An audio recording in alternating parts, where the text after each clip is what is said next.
टेकपंक्तिको weekly अपडेटमा तपाईलाई स्वागत छ। गएको हप्ता प्रविधि क्षेत्रमा के कस्ता नयाँ कुरा भए हेरौं।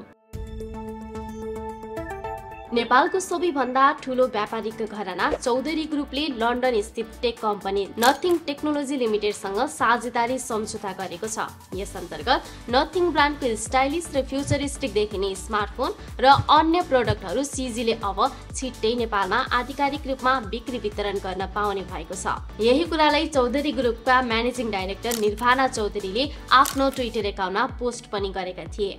यस्तै भिभोले आफ्नो V सिरिज अन्तर्गत नयाँ स्मार्टफोन V29e नेपालमा लन्च गरेको छ। 6.67 इन्चको FHD+ AMOLED display, 120 hertz refresh rate, Qualcomm Snapdragon 256GB storage सँगै 64 मेगापिक्सलको क्यामेरा भएको यो स्मार्टफोनको मूल्य नेपाली बजारमा 42,999 तोकिएको छ। यससँगै एप्पलले हालै भएको स्केरी फास्ट इभेन्टमा आफ्नो M3 सिरिजको चिप्स भएको MacBook Pro 14 र MacBook Pro 16 को लाइनअप सार्वजनिक गरेको छ। 3 नानोमिटर टेक्नोलोजीमा आधारित यो चिप एप्पलको अहिलेसम्मकै सबैभन्दा शक्तिशाली चिपसेट रहेको छ। यस्तै यी ल्यापटपहरू एप्पलको वेबसाइट र स्टोरहरूमा नोभेम्बर 7 बाट आधिकारिक रूपमा खरिदको लागि उपलब्ध हुनेछ।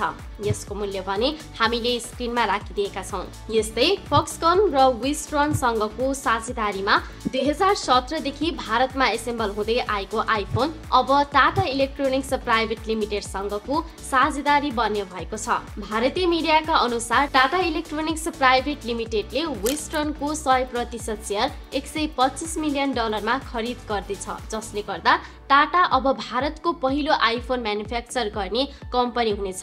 यही कुरालाई पोस्ट गर्दै भारतका युनियन मिनिस्टर राजीव चन्द्रशेखरले ट्विटर एकाउन्टमा पोस्ट गरेका थिए। वीकली अपडेट र विविध जानकारीका लागि टेक पंक्तिलाई फलो गर्न नबिर्सिनुहोला।